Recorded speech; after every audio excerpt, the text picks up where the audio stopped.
Hey folks, inflation moves up for May. Rents are soaring. By-election news has surprised a few folks. And inventory of real estate is on the rise. All this and more on episode 187 of Ruffled Feathers. I'm Vince Gaetano. Thanks for tuning in. For those of you who have not yet done so, please subscribe to my YouTube channel at OwlMortgage, or download one of my new podcasts every Monday at 5 at Apple Podcast and Spotify. The podcast is called the Wise Old Owl Podcast. Tune in. There's always a new episode dropping. But this week, some interesting developments on the inflation front. Tiff Macklin, the Bank of Canada, were pretty excited that the trend of inflation was moving towards the target of 2%, but it took a bit of a detour for the month of May when it was reported to be 2.9%. That's up from April's 2.7% and could put a damper on a potential further rate decrease in July. So expect that the rate drops might stall this summer and we might not see anything dropping until September. So inflation has taken a little bit of a detour going the wrong way, and it was expected. We did see the Canadian dollar drop against the US greenback, and of course, when things are more expensive importing into this country, it's going to impact inflation. So it's really going to be a balancing act by the Bank of Canada to try to get this right. And some are even suggesting that the rate decrease in June was a little bit premature. So we'll keep an eye on that and give you more updates. But rest assured, I don't think that a further rate decrease in July is going to happen. We're going to have to hold off, hold our breath, and batten down the hatches on spending through the summer and wait till past Labor Day when the next Bank of Canada meeting takes place. Rents are soaring. Rents have now gone up about 8 to 9% per year, depending on where you are in the country, and that's not good news. That's not good news for inflation. That's not good news for people looking for new places. And with the drop in building permits that are being reported, this is going to be a further problem moving forward as there's less units being available and being built that will be required for these increases in population in various parts of the country. So I don't know how this is going to settle. We're still seeing significant pressure on units. There's not enough out there. There's still delays in building them, and the number of building permits that are being issued are just stalling. It's hit a 40-year low. So that is going to be a problem that we're going to have to face as folks start needing housing and there's not enough of it. So we're going to probably see this continuous trend upwards, and I don't know where it's going to stop. Big news on the election front. There was a by-election in the core of Toronto, the riding of St. Paul's, which has been a Liberal stranglehold for the last 31 years. 9 consecutive elections of huge margins of victory for the Liberals came to an end on this past Monday when Leslie Church, the person trying to replace Carolyn Bennett, who stepped down, was defeated. She was parachuted in by the Liberal government. She was a chief of staff, I think, for Christopher Freeland, attached to the whole Trudeau brand, and she was ousted by about 600 votes by Don Stewart, a conservative. And this has created a bit of a problem. It is definitely a sign that the electorate is fed up with Trudeau, and this could bode well for folks looking for his ouster come October 2025. But here's the problem. Any new government that will form that's not Liberal is going to have a tremendous problem governing, and I'm going to tell you why. 70 senators were appointed by Trudeau, and although they're deemed independent, expect them to be voting Liberal for any laws that are passed through the upper chamber. Now, 70 doesn't seem like a whole lot, but there's only 95 sitting senators. there's about 10 empty seats that still have to be appointed.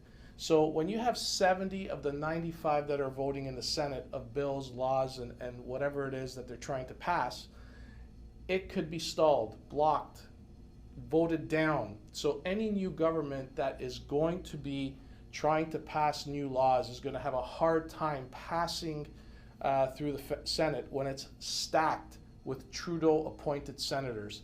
So that could be something that's going to be discussed, and that is Senate reform, maybe abolishing the Senate, maybe having senators voted in.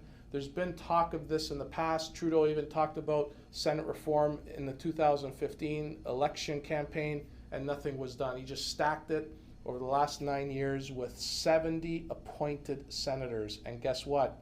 That's majority, and just makes it more difficult for any new government coming in to pass laws through the upper chamber. So keep an eye on that. That could be something that's going to be discussed as we get closer to election time.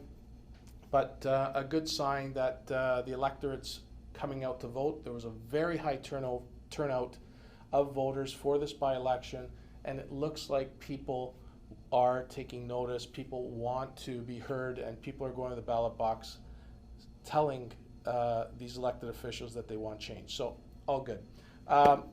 MLS stats are telling us inventory is on the rise. Not a lot of real estate is moving.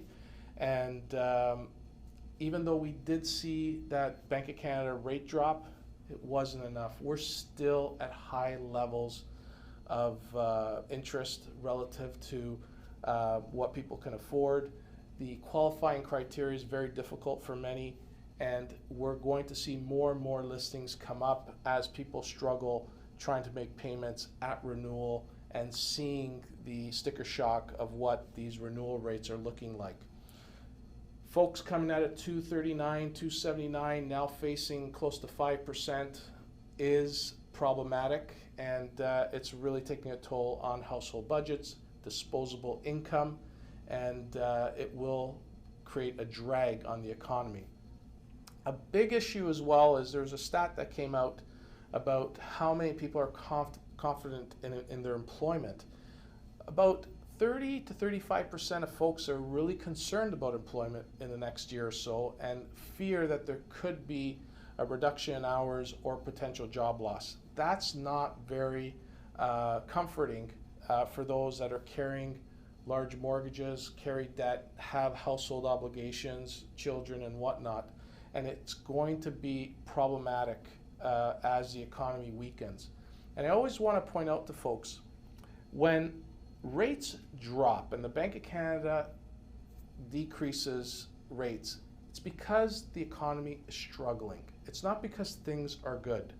And when you see rate cuts, it doesn't necessarily mean things are going to improve right away. Further rate cuts are needed to stimulate the economy. This last rate cut did nothing in the real estate market, didn't really act as a tool to motivate the market for doing better than it was. We're going to need further decreases to really stimulate the economy, and we're starting to see the ugly of it, really. So we'll keep an eye on that. And lastly, in the city of Toronto, Olivia Chow had an interesting week. She introduced a rent eviction bill, and they're going up to draft it. And what they want to try to do is they want to prevent landlords from rent evicting tenants. And what they're trying to suggest is a lot of landlords are not evicting people in good faith. They're indicating that they're renovating these properties and need the property to be vacated. And what Olivia Chow is presenting is that if a landlord wants to choose this tool, they should have building permits in place and a letter or some type of certificate from an engineer indicating that in order for these renovations to take place, the property needs to be vacated because it's either unsafe or they need to access parts of the property that will not make the unit livable. Very interesting because it overlaps already a requirement by the landlord-tenant act or the provincial legislation that allows a tenant that if they do believe that they've been evicted not in good faith, they can file a complaint and it can result in fines to the landlord if they have taken this action and been very malicious or have done it just to get the tenant out. So there seems to be this overlap that Olivia Chow is trying to present, because she's basically indicating that the provincial legislation isn't enough, which means more red tape, more bureaucracy, and just another layer of bureaucratic red tape that has to be adhered to. So I'm not sure what is going on at the City of Toronto, because I think she should be focused on keeping the city safe, moving traffic along, and making sure it could budget itself. And I don't think she's doing a very good job. She was very public about her 1-year anniversary this week, and quite frankly, I call it the mistake by the lake. It was a by-election, not many people turned out. I think she got 14% of the vote when you have so many people that ran and split the vote in so many sections. And the highlight this week for her was promoting an echo herd in the Don Valley Brickworks Park. It's a pilot project that the mayor was really excited about by importing 40 goats to act as to clean the meadows that have been overgrown and are growing some species that are probably dangerous to the public. So this is the focus of our mayor. She is excited about bringing in 40 goats into the city to clean up a meadow.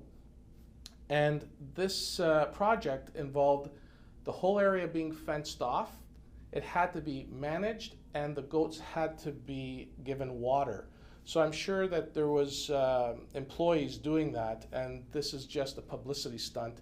And she felt that everybody should come out and see the goats in action, causing more congestion and traffic in that area. So I don't know what the city's mayor is trying to accomplish with this. Like, I'm sure, yeah, it's great for the environment and all that, but do you expect to use goats all over the fucking city, in parks everywhere, to what? Clean up the meadows, clean up the insects or whatever you gotta do. Like, it's insane. And